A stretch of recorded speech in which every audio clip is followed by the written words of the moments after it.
Yo, what up, and welcome back, guys, for the patch 12.13 rundown for TFT Set 7. I will be using Mortdog's video for this video because the official patch notes are not actually up yet. So we'll be using this. If you'd like to watch the dev side of things, you just please go watch Mortdog's video. That's fine. But if you're here, if you want to hear what I think about this stuff and what I think will be some of the good stuff next patch, then stick around. Big changes to Aurelion Soul, really big patch. Let's get into it. All right, here we are on the first system changes we got real quick. And what I do want to say real quick is I will not be talking about double up. As usual, I don't really talk about double up or hyper roll. If you're into that sort of thing, you can read it for yourself, or again, watch Mortdog's video. He talks a little bit more about it, but this is more so for the solo queue experience. So let's get into it. Okay, game time. In order to reduce total game time slightly, the following changes have been made. So stage 2-1, 3-2, and 4-2, all the augment rounds have been shortened by 10 seconds. You have 10 less seconds to get that. That's kind of a nerf to me as a streamer. I do like to sit there and talk through my choices for a long time, so I'll have to make a mental note of that. But yeah, overall, the games have felt a little long because there's all these pauses in the game. So this is going to be nice quality of life. The treasure dragon round is shortened by 10 seconds. This is actually a nerf. Or no, this isn't a nerf. This isn't really a big change. Something to note on the augment rounds is that is actually a nerf to think fast because you'll have 10 less seconds to roll, and think fast has been performing pretty well. So keep that in mind if you want to take think fast on this next patch. Okay, on 5-1, after treasure dragon is also shortened by 10 seconds. So you have 20 seconds less of that awkward time on the treasure dragon round where you're just sitting there for about 50 seconds doing nothing. So it's kind of weird. If I sound out of breath, I just did some pull-ups. I should have taken a break before recording this. I just realized this, but hey, we're in now. All right, player damage. Player damage in stage 8 has been increased to 150 in standard and double up mode. This is on stage 8, which is you'll never get to stage 8 in your game. Almost never happens, but if you ever do, no one can hold you hostage in a game with a Soraka and all that good stuff. All right, here we are, traits large. First one we got up is assassins. Now, some of you might look at this and be like, man, why are they nerfing assassins? Assassins have not been really that good on this patch. It's really a big nerf because, or they're doing this big nerf because the assassin emblem is really strong. The actual assassin units are just okay, they're fine. But it's just when you actually get an emblem, you know, on like a, you know, on a Siphon, something like that. Even Olaf, who kind of sucks on this last patch, wasn't very good, but still, the assassin emblem just empowers you so much. Actually very strong in the early game and very strong late game if you put on something like a Siphon, that sort of thing. So they're nerfing this down just because the trait itself is strong, not the units or the exact composition. It's just the emblem is too powerful in the data. So that's why they're nerfing that there. All right, Cannoneer. So Cannoneer is getting nerfed at 2. Basically, they just want to incentivize you running more of a vertical style with Cannoneer. Actually, you know, when you play Corki, it makes a lot of sense to play Tristana and Jinx. But a lot of times you just end up just not playing Jinx because you don't really need the Revel. You don't really need the extra Cannoneer. So they're trying to incentivize intuitive gameplay. Like if you're playing Corki, you really should want to play Tristana and Jinx, but it really just hasn't been worth it at this point. So they're trying to make it more worth it when you're playing Cannoneer compositions to play more vertical. And hey, I'm down for the change because I think there should be an option to take a Cannoneer heart or a Cannoneer emblem and run that vertical. There should be an option there, so that's what they're trying to incentivize here.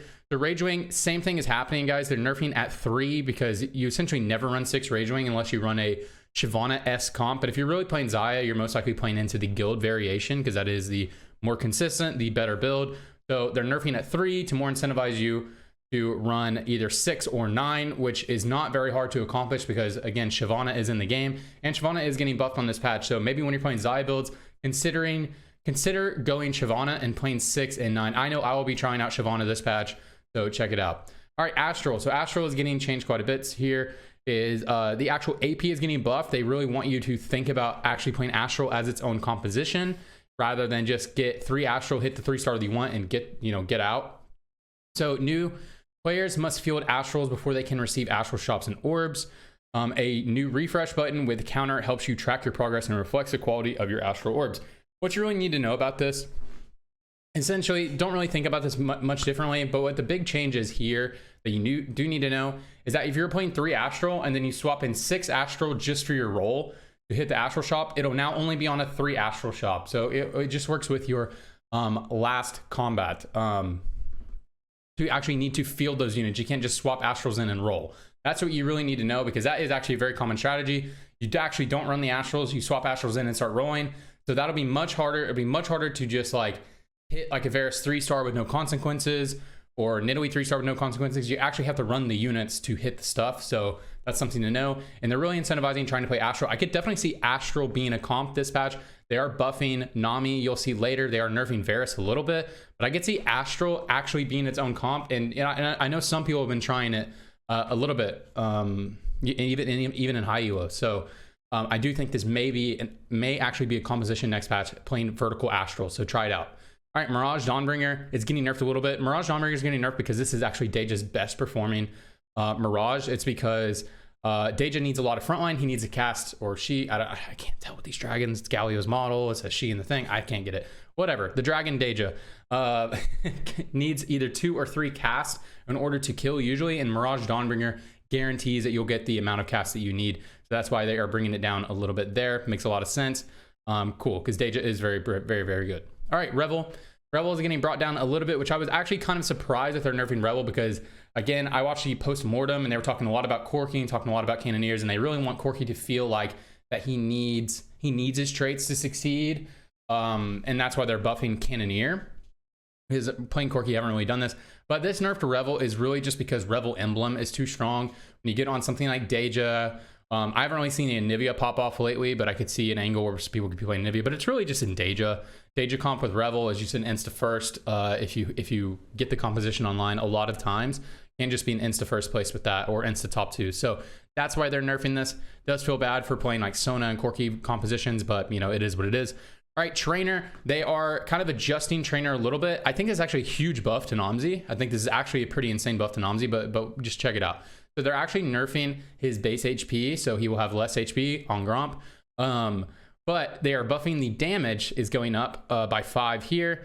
And this is at his star level, by the way, guys. And then at 10, and then at, I always want to say 15, at 25 right there. So there we go. The base stats are going up, and this is actually going to scale better. The base stats will scale better if you actually run Trainer 3, because Trainer 3 is just double the damage. So you will actually get a better thing. And this is just a hyper roll change here. Don't really look at this unless you play hyper roll. Namzi's Fireball now causes enemies to suffer 50% healing reduction. They did this just as a clarity issue. I mean, this is a huge buff. This is a huge buff, by the way. It's because they're on fire, but their healing isn't burning, which just feels weird because Sunfire and Morello burns them, and they obviously take it down. So it showed this burning effect, but they didn't actually have reduced healing. So they're just adding reduced healing just to add clarity to the game. But this is actually a pretty big buff to Trainer compositions, because theoretically you don't have to run healing reduction as long as you can position your Namzi in a good spot to burn the targets that you would like to burn. For example, if you're going against like a Shoyu or something like that, you just make sure you need Namzi to burn the Shoyu, and you can take down the Shoyu without having to build Sunfire in your composition. So keep an eye on Trainer, and keep an eye on its non-reliance to Sunfire, Cape, or Morello. So just keep that in mind whenever you're playing those compositions, that you can actually finagle some things there. All right, Tempest. So they're nerfing Tempest 2. Makes sense because you can just run it for free in most compositions. This is not going to make a big difference. You know, for example, really common build, you run 2 Tempests. I mean, you run 2 Tempests in any build pretty much. But the most common one is like Xayah Guild, because you play Kiana and Ornn, and you can get this for free. But it's not that this matters, because the attack speed only goes on Kiana and Ornn. So this is really not a big change. They're just taking it out because like you kind of get this straight for free. But they're buffing the verticals. This is actually going to help Ao Shin a lot. They're really trying to put more power into the 10 cost dragons, because guys that cost 10 gold, and they should be very strong. So they're trying to make it a little bit easier to play the 10 cost dragons, and this is going to help that style, because the only way you ever play Tempest vertical is if you play Ao Shin. So this is actually a pretty big buff to Ao Shin if you actually can get the 6 Tempest in and that sort of thing. You play around the attack speed, helps Ao Shin cast pretty good. All right, Warrior is getting buffed at 2 or at 4 and 6. 4 is something you almost never run, even though it's pretty easy to hit. But since it's easy to hit, it's getting a small buff so that you are more likely to try to run it in the early game. Especially, it's just tough because a lot of times if you're playing Warrior in the early game, you're carrying like a Yone a lot of times, and Yone doesn't really use AD that super well. His base AD is pretty low. A lot of his damage is magic damage. So they're putting some power here to make, you know, to give you the option to actually play like Olaf Shin, Aatrox, and Yone. So try it out next patch as like an early game composition. And they're buffing 6. So if you ever play the vertical trait, maybe there'll be a vertical warrior comp coming up. We will have to see, but I am doubtful, but you know, because I just don't think Olaf's very good, but I do think Yone might actually be pretty good this patch. But again, he's just not a big user of warrior as a trait anyways, but we'll see. We'll talk more about Yone later, I suppose. Okay, champions large 1 and 2 cost. So Nidalee is being nerfed. She's So consistent, so easy to hit. Basically, you guarantee yourself a top 6 if you just force into the Nidalee composition. So very consistent for climbing. So they are nerfing this down a little bit. Guys, if you're a Nidalee one trick and you want to keep playing Nidalee, you can probably keep playing Nidalee. Probably be fine. But it is brought down a little bit. Just because, you know, everything else is getting nerfed. So Nidalee getting the small nerf is not a big deal in terms of the grand scope of the game. So cool. All right. Nami is getting buffed. Now this is a little spooky because Nami's getting buffed, and the things that Nami is bad against is getting nerfed, like Siphon, Shoyu, that sort of thing. Those combats where the person just has too much health and they're healing too much, and Nami just can't kill them if you're trying to make a Nami focused composition. They are nerfing those things and they're buffing Nami. So that's why I would keep an eye on whether Nami is a real composition again. They're really buffing mages. I could definitely see a world where Nami Lilia carry with trainers is a legitimate composition, so keep an eye on that. And yeah, just really keep a close eye on Nami at the beginning of this patch, guys. I think there definitely can be some Nami focused builds. I've been playing a lot of Nami last patch because I like playing her. I think she's fun. Hasn't been very good, but this buff with the Lilia buff and the trainer buff is kind of huge. So I'd keep a big eye on Nami and Lilia trainer compositions at the beginning of the patch. Maybe it won't be strong, but you know, keep an eye on it. All right, Lilia is getting some base HP buffs. Her AD is going down because, I mean, who cares, guys? Attack speed is going up, so she's more likely to cast more often. They're trying to make her more consistent of unit, and they're buffing her at 1-star. It's a pretty big buff at 1-star, and a sizable buff at 2-star as well. So they're really trying to make Lilia feel like a more exciting unit to play in the early game. If you get her out of, you know, like an orb, something like that, and you can build a mage composition around her with like a Sejuani. I am definitely going to be trying some tier start Nami, Lilia, trainer stuff. I really think that's going to be very hot at the beginning of the patch. Maybe it won't be super strong, but I think this is going to be something hot at the beginning of the patch. So really keep an eye on that early meta. I do think people are going to read these patch notes and try this out. Tristana is getting an attack speed nerf. This is actually a flat attack speed nerf to almost all the AD or attack speed based champions are all getting an attack speed nerf. So that is not just targeted at Tristana, but the other thing about this is Tristana is actually extremely good in the early game. She's a very, very, very good early game unit. I mean, Tristana 1 just pops off sometimes. Sometimes I'll itemize a Jinx 2. My Tristana 1 0 items will just pop off. So Tristana is also very good, but they're also, this is a general nerf to AD champions and a general nerf to Gwynsu's Rage Blade. If you don't know, Gwynsu scales off of base attack speed. So any nerf to base attack speed is also a nerf to a Gwynsu's Rage Blade, which is a very, very, very consistent item. Even if you look at the data, it might not necessarily outperform a bunch of different items, but it is very consistent, feels very good when I'm replaying it. Cool. Champion's large. So Swain is getting a 50 health nerf. This is an overall thing they're trying to do with Swain. They're trying to nerf his base health in a lot of different ways because the big problem with Swain right now is not really the amount of damage he deals. It's that he's just so hard to kill. Because he just omnivamps up. He has just like 6,000 HP and he's just too hard to finish off. And when you go into overtime, he just has so much health. You can't kill him before he kills you. So that is like the basis of a lot of Swain compositions. And it's just kind of, he's sort of in a little bit of an unhealthy spot, even if he's not like dominating the meta. He's still like a little bit unhealthy of a champion whenever you can get him online. So that's why they're nerfing these base stats right here. And again, a general nerf to Gwynsu's is what they're doing right here. So Volibear is actually getting adjusted. This is actually, I'm interpreting this as a buff for 3-star Volibear. I know it looks kind of weird because of the targeting, your number of targets go down. I'm looking over this as an overall buff for 3-star and a slight nerf for 2-star and 1-star. I mean, 1-star doesn't really matter, guys. I mean, we're really playing for 2 and 3-star if you're playing a Volibear centric composition. So but the reason why this is kind of like a buff is because Volibear, after he does his first cast, he's usually fighting less than 5 units anyways. If he gets his second round of slaps around, when the fights go late, he's usually fighting 1 or 2 opponents. So getting a buff to his actual spell damage is actually buffing him in fights. But we'll see how this actually plays out. I'd say this is a slight buff to 3-star, and then making his 3-star and 2-star feel a little bit more distinguishable by just the flat damage is just very, very, very different. So yeah, this is more of a nerf, like more of the nerf to 2-star and stuff like that. Is just because Volibear is a little bit more popular in China, where Shimmer Scale is a little bit more popular. They play a lot around Shimmer Scale, a lot around Legend, that sort of thing. So this is more of a nerf to like a little bit more of Eastern regions, if you guys haven't been seeing it too much in your games in the West. And then Varus is getting the general attack speed nerf right there, nerf to Gwynsu's. And remember, the Astral got adjusted, so you can't just get this for free. You actually have to run the Skarner on your board to hit the Varus, or run the Nami on your board or whatever. You know, if you're running the Mage Varus build, it's actually, the Astral nerf doesn't really change much because you actually do play the 3 Astrals while you're rolling. So But yeah, so just a small nerf to Varus. I definitely think there's going to be some Varus compositions. I definitely could see that Mage Varus Nami composition. You know, that composition is almost completely unchanged. Now I'm reading this again. So guys, if you're playing that Mage Varus Nami tech with a Lowy 3, Nami 3, Varus 3, I have a post on the community page if you guys don't know the composition where I explain the composition. I think that comp might still just be almost completely unchanged, except for Nami is much better to itemize now. So check it out. Okay, champion 4 cost large. This is a general attack speed nerf going across the board right here to Xayah and Corki. You may be looking at this and maybe, like, man, Xayah's not getting nerfed enough and Corki's getting the same treatment. Corki started to really pop up at the end of the patch, started to become a little bit more bigger fixture in the meta when you started to run different types of front lines with him, that sort of thing. But you do have to remember that Xayah also got 3 Rage Wing nerfed. Talon is getting nerfed. There's a lot of small nerfs to Xayah, but again, Xayah and Corki are probably still going to be very good on the next patch, unless you know something else starts dominating meta and it's very hard to play. Something else to note is I think just Xayah's composition might just change a little bit. They are buffing Shyvana again. They buffed 6 Rage Wing, so keep an eye on Xayah's composition, looking at these changes, and then Corki. His composition will probably be a little bit more intuitive because again, it's going to be easier. The game is pushing you more into playing those 3 cannoneers,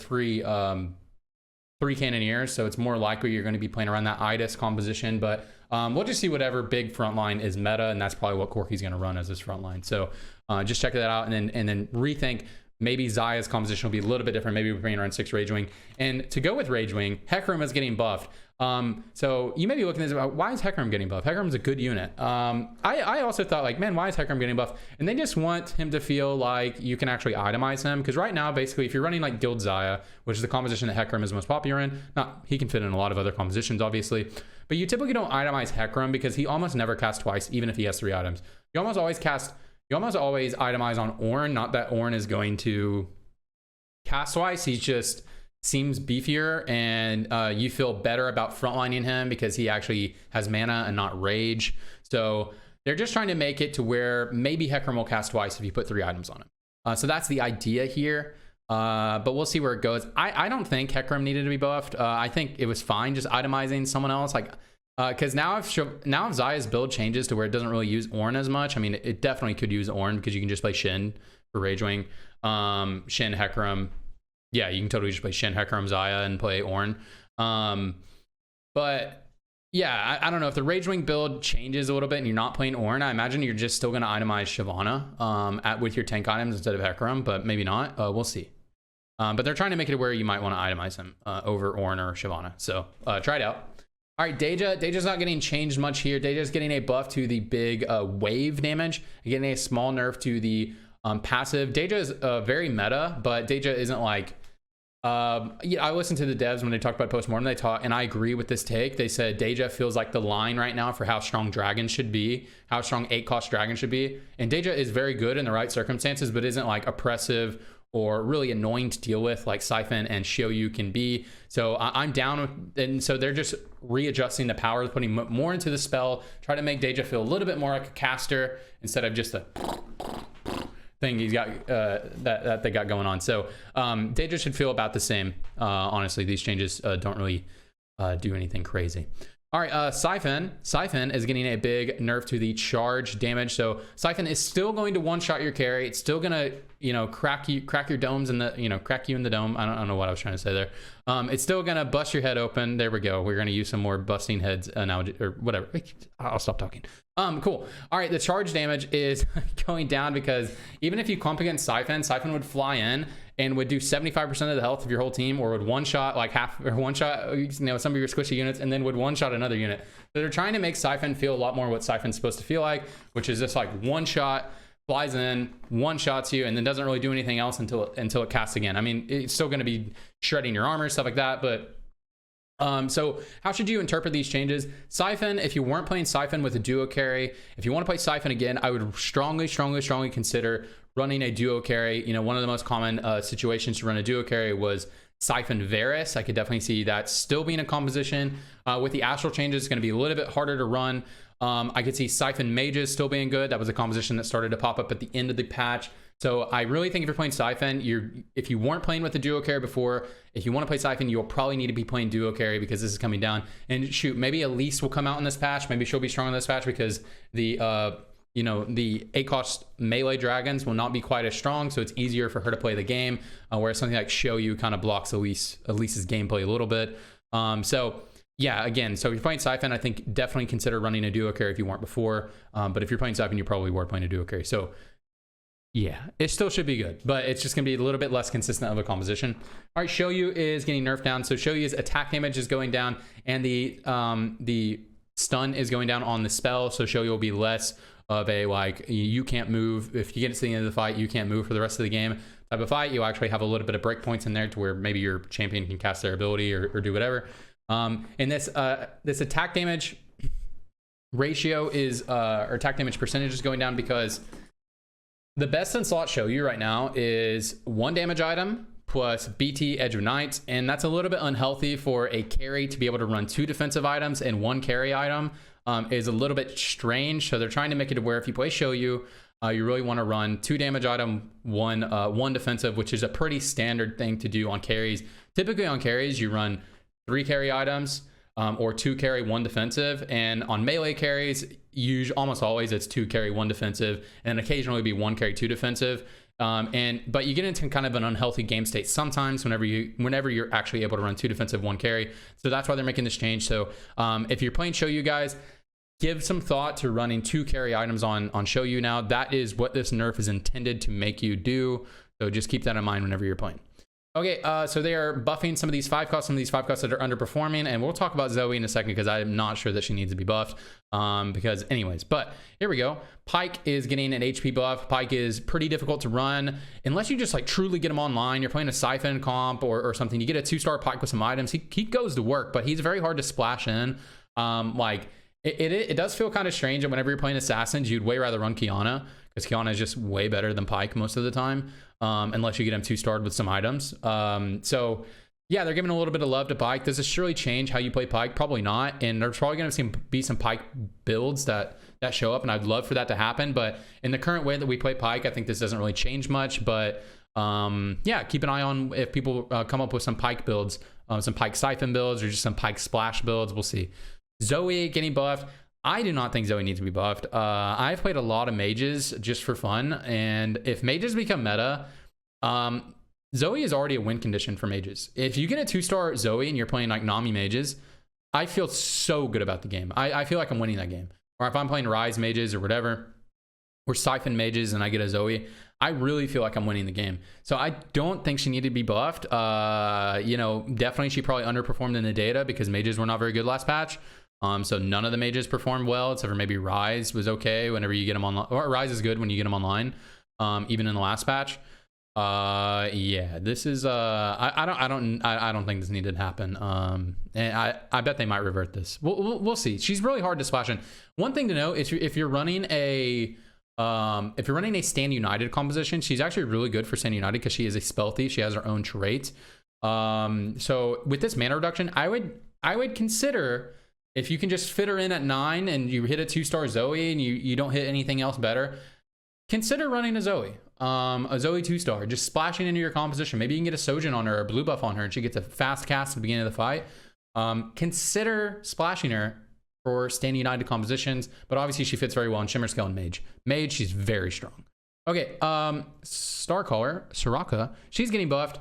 Not sure she needs a buff either. I feel like she's a pretty decent unit. But yeah, they're just buffing her to basically they're doing a lot of these buffs to make them fall in line with the other legendaries, how they're performing in the data. But again, I think there's going to be a lot of things adjusting on this next patch that'll make a slower gameplay a little bit better. So Soraka will be better because mages their damage kind of comes out slow. There's not a lot of one-shotting in that build, whereas something like Corki and Siphon and Show You, they really just like beat you down. Like, you know, Siphon especially just one-shots you. So there's a little bit less one-shot in the meta. So I think Soraka's already going to be good. So I'm not sure if she needed this buff, but they're just trying to make them fall more in line with the other legendaries.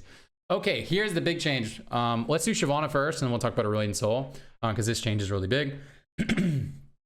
Shyvana, her mana is getting buffed. So she will cast one auto quicker, which is actually important on Rage Wing, because Rage Wing, you can't build up mana. You actually have to build it up on auto shoot. So she will cast about a full second earlier on her second and third cast. So this is not when she jumps in the air and flies down. That is unchanged. It's still going to be 2 autos.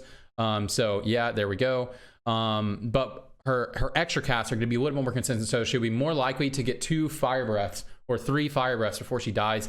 To compensate for that, they're making her a little bit less tanky, just 5 armor and MR, not a big deal. And they're buffing her spell damage to make you want to play her. Guys, I really think Shyvana is going to be a very good unit for Xayah composition specifically. I think she'll be very good in that composition. Not sure what's going to go on with Shapeshifter on this patch, but I really do think they're trying to push Shyvana being something you're excited to hit whenever you're playing Xayah. Because right now, whenever you're rolling for Xayah builds, if you hit Ornn or something like that, and you hit Ornn and Talon and stuff like that, you just skip Shyvana, because you'd be better off running the guild build than trying to play around a 30 cost unit. You know what I mean? So they're trying to make Shyvana exciting to run, and they're nerfing the other styles. So I would consider picking up Shyvana in your shops if you weren't on next patch. Okay, Aurelion Soul is getting reworked completely. Big fan of this change. Let's just get into it. So Aurelion Soul now summons an unstable black hole. So forget everything you knew about Aurelion Soul before. He summons an unstable black hole underneath a random enemy. Something you need to know about the random enemy: this is not true random. This is favorable random. It'll try to select the largest group of enemies.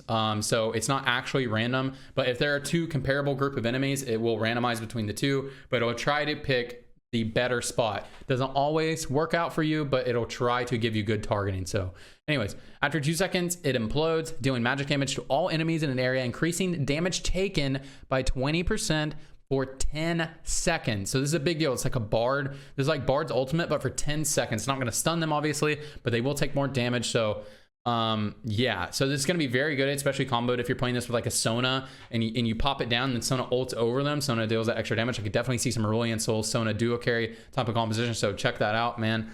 We'll see how that develops. But anyways, black holes generated after 20 seconds of combat are larger and deal 50% more damage. So when I was listening to devs talk about this, they said it'll essentially cover most of the board. So you really can't miss after 20 seconds. So it'll deal 50% more damage. His mana is going to be 40 to 90. So still going to be a Sojin user, of course. If you want to slap a blue buff on it, it'll instantly cast. But will be a very good Sojin user.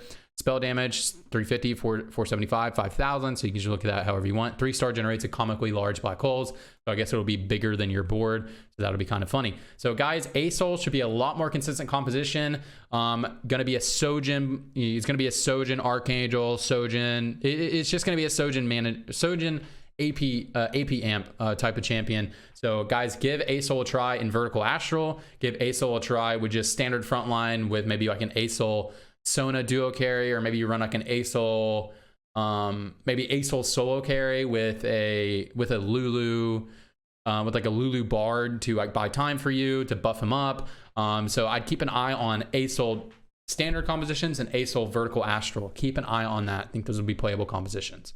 All right, cool. So we got those. The dragons. The guys are really wanting to play dragons. And the one that's missing out of here, that's not going to be buffed, is Ao-Shin. But remember, they buffed Vertical Tempest, which is a buff to Ao-Shin. Ao-Shin is already a unit that is performing decently.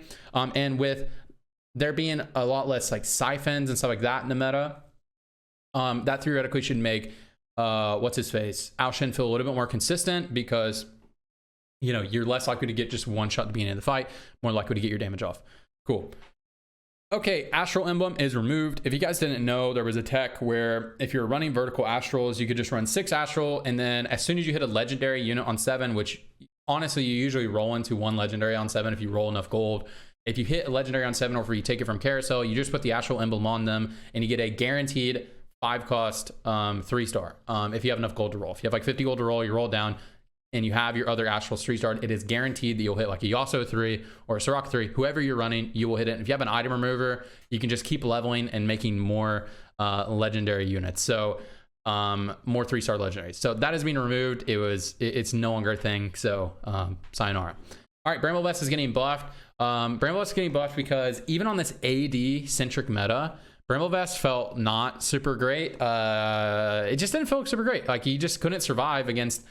You'd be playing against like crit Xayah and she'd still just one shot your tank. So they're just buffing this up to make it feel a little more consistent. and make it more reliable to build, because a lot of times when you have 2 chains at the beginning of the game, a lot of times you're just like, man, I really wish I could just, like, sometimes you don't build it because those 2 chains can be Sunfire and they can be Frozen Heart. And those feel a lot better items. So they're buffing Bramble Vest to make it more consistent to go chain start and actually build a Bramble Vest. So check it out. And then they're buffing the Radiant Bramble Vest as well. Very cool. Jeweled Gauntlet is getting adjusted. I'm a big fan of this Jeweled Gauntlet chain. So maybe you won't be, but let me explain why I'm a huge fan. So it's going from 20 to 40 AP. So the flat AP is up quite a bit. But the critical strike damage is going down from 30% to 10%. So the actual high end of this item is getting nerfed a little bit. It's scaling whenever you combo it on top of Infinity Edge. It's not getting nerfed a lot because crit scales off of your actual AP that you have, actual base damage, you know, or your, you know, a bonus damage, whatever, everything combined. It scales off of that. So it will be more damage. The more AP you have, the more it'll crit for. But since the critical strike damage is going down, that is going to be less. So it is actually, I think it is a slight nerf if you actually get like Hodge, i.e. Jeweled Gauntlet. But what was very cool about this change is that this item will actually feel really good to build early on in the game, because you get the flat AP amp, and you know, you still have the critical strike chance, so it can still go off. Because a lot of times you don't want to build Jeweled Gauntlet in the early game because your base AP is already so low, so it won't scale very hard. You don't have that extra crit amp with Infinity Edge, so it just feels very difficult to build this item a lot of times. And I think this is a very, very, very good quality of life change for Jeweled Gauntlet, because now you can actually build this item in the early game and not feel super bad about it. So huge fan of this change. Build Jeweled Gauntlets in the early game when it is the best option for your board. It'll be a lot more consistent now for the early game. But remember, the top end is brought down just slightly, but compensated very heavily with how much better it should be in the early game. And then doing the same change to the Radiant Jeweled Gauntlet. Okay, Ornn items. Critical strike chance is being removed from Infinity Force. You know, it just has to be removed. If you have Infinity Force plus IE, the scaling is just insanity versus if you don't have those item combinations. So they're just trying to make this item more consistent, more smooth across the board. Definitely a big fan of this change. I hate when an item has like this crazy variance, and that is currently what Infinity Force has with Infinity Edge. So yeah, Muramana is getting buffed. Definitely a huge buff. They're trying to make this item exciting to take, because basically right now if you take Muramana, you're going 8th. Not really, but it is the worst of the options. And so this is going to be extremely good on Asol, extremely good on Nami. What's his face? Ao Shin, if you need a second cast off, right? So yeah, gonna be very good on casters. Rise can be very good. Get loads of cast off because he's just gaining this mana constantly. But yeah, I think it'll be really good on Nami and Asol. I think those, especially in Ao Shin, can be very good. So yeah. Yeah, they're really trying to make casters a lot better. Oh, and I didn't talk about, good thing I didn't skip ahead too far. I didn't talk about Black Cleavers getting brought down, which honestly is kind of strange to me. It's kind of my least favorite of the items, but they probably know something I don't know. But yeah, they're just nerfing it down a little bit. And then Rocket Propelled Fist is going down by 100 HP. God bless. I hate this item. I think everyone hates this item. Yeah, wow, they talked about that forever. Yeah, they talked about that forever. Okay, cool. All right, Shimmer Scale items. This is all Shimmer Scale items on this slide. So Crown of Champions getting slightly nerfed. Not a big deal. Should make no difference. Determined Investor, HP is going down. This honestly makes no difference. I mean, honestly, who cares? You're just gonna get your Diamond Hands anyways, so it probably makes no difference. Diamond Hands, this is the big nerf that you guys need to look at. Diamond Hands is currently the best Shimmer Scale item. It is just the best. That, along with Draven's Axe and Mogul's Mail, are just the best. But Diamond Hands especially is just so insane. You can make an Idis unkillable. You make a Yasuo just go crazy. So yeah, so you're down. The immunity time is being cut in half, because it was 4 seconds. Now it's going to be 2 seconds of total immunity you'll have during the fight. So it'll be less likely your big, Asol cast will just be, basically nullified. Your big Rise cast will be nullified. Your Ao Shin, his cast will be nullified. That is not going to be as consistent to do anymore. So huge fan of this. This has been very strong in all regions, but especially in China, they play a lot of Shimmer Scale. So yeah, huge nerf to that. Draven's Axe base AD and attack speed is going down. Draven's Axe is the best, along with Diamond Hands, is the best one to get in the early game. If you still get this in the early game, it's still going to be OP. You're still going to farm infinite items, and infinite gold. It's still going to be awesome. Just the damage is going to be a little bit less, but just to know, if you're at max if you're at max AD with 80 gold, it is still going to be more than a death blade. So this is still a very good item if you're actually using it for the stats. It is still going to be a good item, and if you're just using it to make items, then it's almost completely unchanged, other than the attack speed going down is going to make that a little bit more difficult. Gambler's Blade getting buffed, definitely need to be buffed. This is the worst one. This is the one I'm least excited about getting. So the base AP and attack speed is going up, so this is a buff to AP champions. If you ever to play Shimmer Skill with an AP backline, you know, something like Swain, I could see this being pretty good on. So it's going to be a little bit more consistent, going to be a little bit stronger, and the base attack speed going up is also very nice.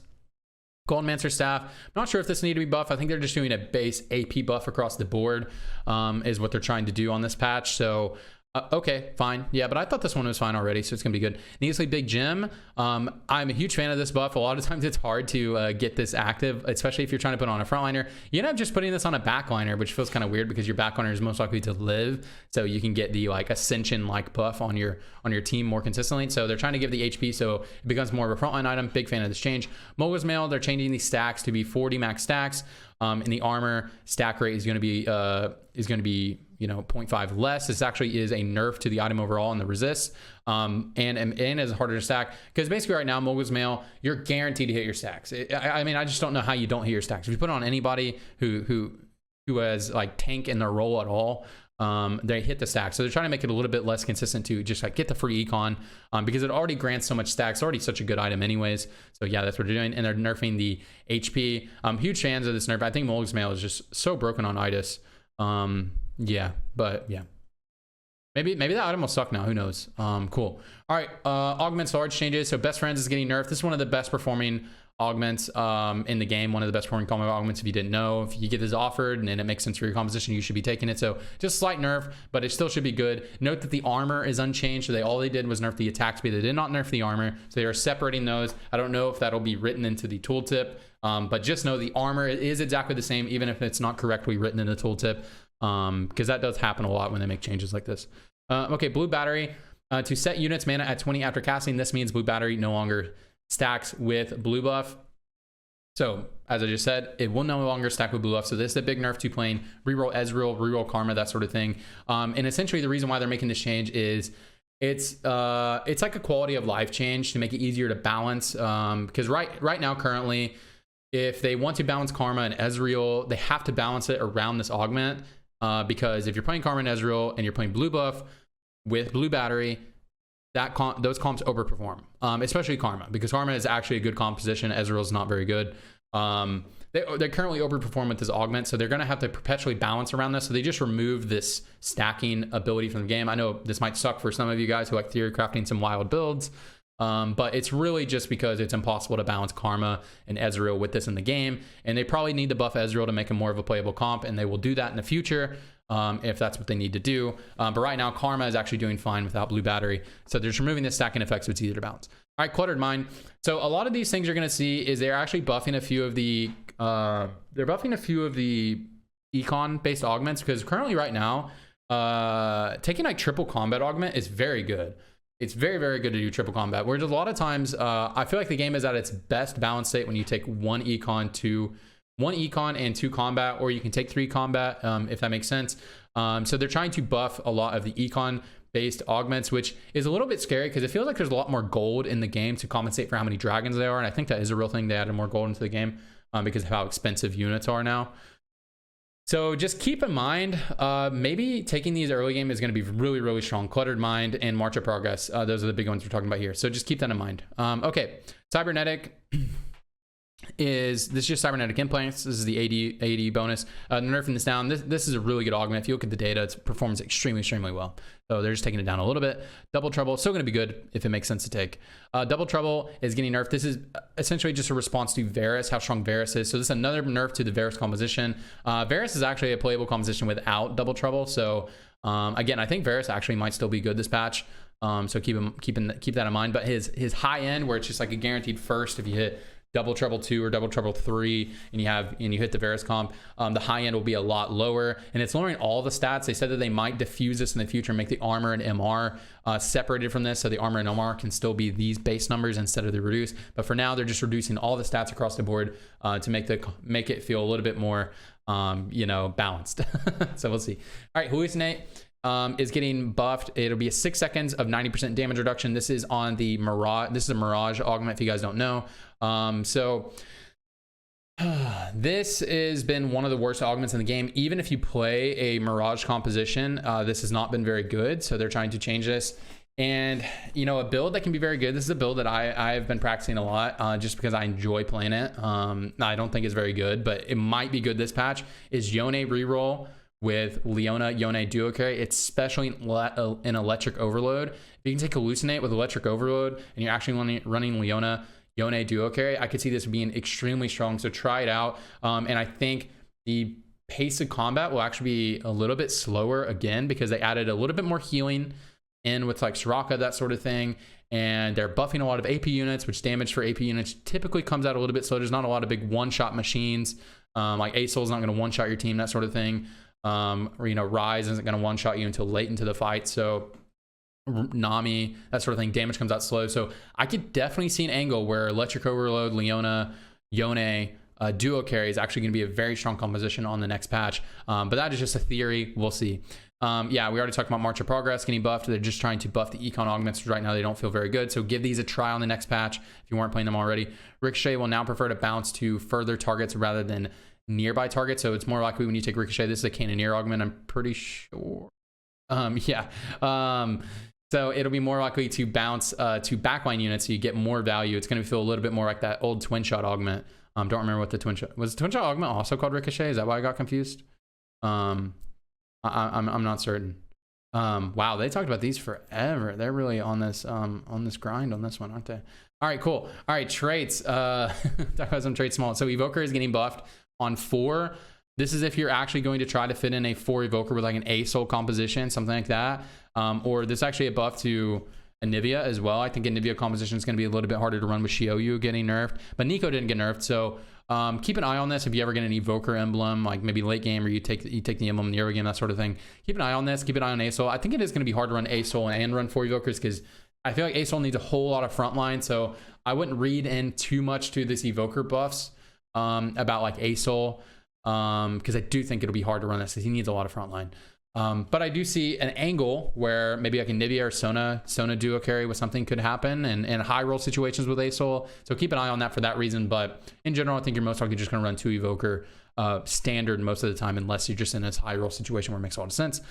New Guild 7 is now getting a chase rate 250%. So if you get a bunch of guild emblems, which I've been in a situation like that, and I'm just like, what do I do with all these emblems? Then you can actually run a high roll situation there. Scale scoring, updated tooltip to be clear, just a tooltip, nothing changed. Star Caller, the HP, this is just an hyper roll, never mind, who cares? If you play a hyper roll, you can care. All right, Shapeshifter is getting nerfed at 2. This is just a nerf to Swain and a nerf to, this is a general HP nerf to Swain is the main purpose, and also a nerf to Nidalee, obviously. And most of the time you play Shapeshifter, you only play 2, unless you're playing Nidalee and you end up playing 4 because you can play Jade. Jade Shouyu for early to mid late game, and that's pretty easy to get the 4 in right there because you play Gnar, Nico, and then just play Elise for your 4th if you need to. Cool. And they're buffing the vertical Shapeshifter because basically you almost never run vertical Shapeshifter, but maybe on this next patch if you want to try to run a Nidalee Fast 9 into a Shyvana duo carry, I could see that being a viable playstyle if that makes a lot. If it ends up being good, you know, if you end up still being able to fast 9 Nidalee. So keep that in mind whenever you play next patch. Vladimir is getting buffed, another buff to another mage. They're trying to make Vlad feel a lot more consistent, make him feel a little bit more like hitting like a Tom Kinch 2-star or Skarner 2-star. Because currently, you know, I'd way rather have a Tom Kinch or a Skarner 2-star than a Vlad, even if I'm playing mages, man. Very difficult to play. Guys, keep an eye on Vlad. You know, I don't think this is enough to make him like a reroll composition, but maybe with all these other changes, it feels like combat's getting a little slower. They're adding a lot of power into legendary units, which makes people want to run weaker mid to late game boards because they're trying to hit that higher cap board. So I could see a world where you could reroll on level 5, get an instant 3-star Vlad, instant 3-star Vlad, Skarner, and a Nami, and you turn that into a mage comp. I could see that being a world. You run a duo carry Vlad Nami build in a slower meta. We'll see if this. We'll see. I could be reading into this stuff too deeply, and maybe the meta is not what I'm thinking it's going to be. But in that environment, you could see some Vlad builds. So check it out. But the main goal of this buff is to make it Vlad 2-star feel a little bit more consistent of a unit that you're excited to play, instead of just like, oh man, should I make this Vlad 2 because it might hurt my econ? And you don't really even consider it that sometimes. All right, Braum tooltip now specifically that he raises his shield towards the largest group of enemies. So it will not actually be towards the unit that hits him. It'll be towards the largest group of enemies. And I honestly, I thought it was to whoever he was hitting him. So this is actually a nice quality of life change for, or not quality of life change, but just clarity change. Because honestly, I play this game all the time. I'm constantly reading up on it. And I honestly thought Braum pointed it towards whoever he was auto attacking. So this kind of changes the way that you want to position him now. Or I mean, it doesn't change now, but you know, makes it more clear in my mind how to position him. Okay, Nico is getting a buff at 3-star just because she's not very consistent at 3-star, because again, she only hits the people right in front of her. She can just die. So whatever, cool. Bard's stun duration is going down a little bit. Bard is just a god unit. His stun duration could be 0.5. It could just be an interrupt and he'd still be a beast. So Bard is still gonna be good, guys. Talon is getting a 5 AD nerf. I don't think this is actually where Talon needs to be nerfed. I think they should probably nerf him in the guild trait. And to the devs' credit, they do talk about this in the video. Like maybe they should just nerf the guild trait for Talon and not nerf Talon. But this is just what they're doing for now. So they're just trying it out. If you're looking at this and you're like, man, Talon carry sucks. You're just playing Talon wrong is really what it is, because Talon is best utilized as a duo carry currently. Now, if you want there to be this assassin vertical where you play Talon, that just currently doesn't really exist for Talon at this moment. Maybe with the pike buffs, maybe, probably not. Probably not. But you know, yeah, this is just because Talon is too good of a duo, too good as an off carry, and it's specifically in Xayah composition, it's way too good. Okay. Yasuo is getting 5 AD nerf. Will now reliably execute the last enemy alive even when they have a gigantic health pool. It's just sometimes you get in some crazy situations where the enemy would have just an absurd amount of health, you know, Dragonmancer type situations. I was about to say Transformers, shapeshifter type situations. Sometimes he just would be unable to execute. So they're just doing that as a quality of life change. Just 5 AD nerf means nothing. Yasuo is still going to be a beast. It's just going to be a little bit less consistent. Okay, items, augments, and small. Okay, items, Archangel's Embrace and Radiant version now has a stack counter. This doesn't change anything, and Gwen's Susan also has a stack counter. You'll just be able to see the stacks visually, which is nice, so you don't have to right click on them to read it. So this is just a nice quality of life, but this doesn't change anything with gameplay. It's easy raw ported now more reliably. Now works more reliably with and against assassins. Very cool, very cool, very cool. All right, combat training, your starting AD will go up. This augment is very, very, very difficult to use. It's only good if you're running like Olaf, or you're gonna run an AD reroll build, which doesn't really exist too much right now. So yeah, so they're trying to make this a little bit better. Living Forge can no longer grant Ornn artifacts. Ornn artifacts is already granted to you. Yeah, man, this is a great quality of life change. I've taken this so many times and gotten 2 black cleavers, and I'm just like, bruh. So this is very good. Makeshift armor 3 is getting a small buff. It just apparently it's just underperforming the data, so we're just giving it a small buff there. All right, bug fixes. If you guys don't normally read bug fixes, it's very important to read bug fixes. They are important, so let's check it out. Varus arrows now visually fire out of his bow instead of slightly below it, just visual thing. Very cool. Double up. You guys can read that if you play double up. Legend units can no longer fail to gain their stat bonuses from a sacrifice unit if they're affected by a Zephyr. This was 100% a thing. I've seen this in my games. So yeah, this is a buff to Legend right there. But then also Legend sacrifice now occurs before Zephyr triggers. So Zephyr can hit a unit, then that's then immediately sacrificed, making it appear that Zephyr hit nothing. So they fix this. So Zephyr would hit your Legend unit now. So if Anivia was about to eat a Lulu and the Zephyr is gonna hit a Lulu, you eat the Lulu. If I'm interpreting this correctly, if you eat the Lulu, now Zephyr will trigger on the Anivia instead. If that is the closest target, which it probably should be. Okay, cool. Tomkin's ability is now correctly blocked by Banshee's Claw. Cool. Shapeshifter Soul now correctly states that it grants a Sunfire Cape and not a Hand of Justice. This is something that happened to me when I was playing as well. I was like, bro, why did I get a Sunfire Cape and not a Hand of Justice? And I already had a Sunfire Cape. Big sucked. So they're just fixing it up. This was supposed to be fixed last patch. It's just a clarity issue. So yeah, it's fixed now. Fixing issue, allowing preparation to be offered on 4.2, so no longer be offered there. Wasn't supposed to be. Ash now casts her her spell at her target rather than the nearest target. Cool.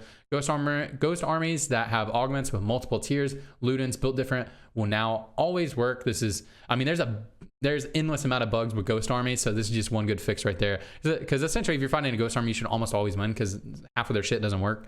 So they're fixing this one step at a time.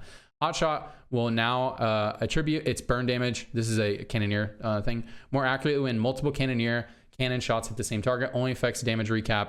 No actual change in its damage. So just change the damage recap. No actual change. Fix an issue causing shimmer scale items to pop off in combat in specific situations. Very cool for that to not happen. I have not actually seen this bug, but that would be extremely annoying if your item popped off and you weren't able to put it back on, or it just popped off and, you know, it's hard to put your item back on. Sometimes your unit's moving a lot. So very, very, very cool. And again, there are loads more bug fixes, and the devs said like, hey, you know, we know there's a bunch more bug fixes, but something you guys need to know is that Riot actually took last week off, and so they actually had 1 day to make this patch. 1 day. But the devs have been working a little bit in their off time. More Dogs had a running document of like people can add, you know, Kent and Static, all those guys, they can add stuff onto the document that, hey, this is something we should look at in the patch rundown, so that they're better prepared when they come back, because Riot always does a mandatory week off in the summer, week off in the winter, and that is just what it was last week. It was a mandatory week off, so they're not supposed to be working. That's why this patch has some stuff that's a little bit rushed on it, even though it's coming off of a large patch. So don't hate on the devs. It's just Riot letting them have a week off and not wanting them to work. I think it's a good thing. But you know, it can damage the balance of our game. But you know, I want Mortdog and Kent and all them to be able to enjoy their lives. So that's why not everything is getting fixed on this patch, but we do have a lot of good stuff. So some highlights, some synopsis. I think combat might be a little bit slower, a little bit maybe.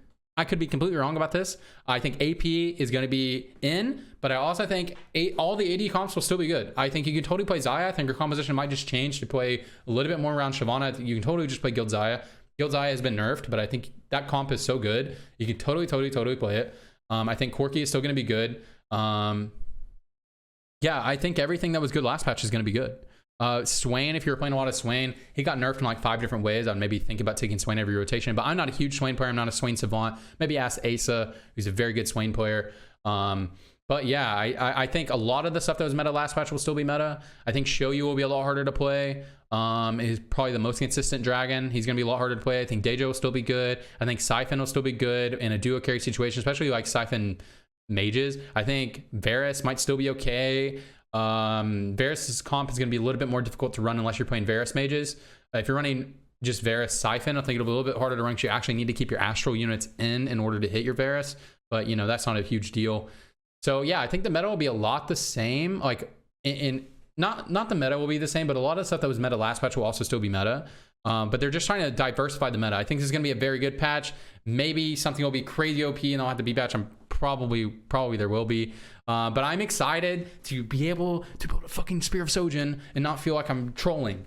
I'm so excited to be able to do that and play some mages. So let's check that out. Even though mages started to pop up at the end of the patch, really the stars needed to align. Now they should feel like a more consistent competition. So I'm excited to try a bunch of AP variations, and I hope you guys are too. Anyways, that's gonna be it for the video. If you guys want more of me, you guys can follow me here on YouTube.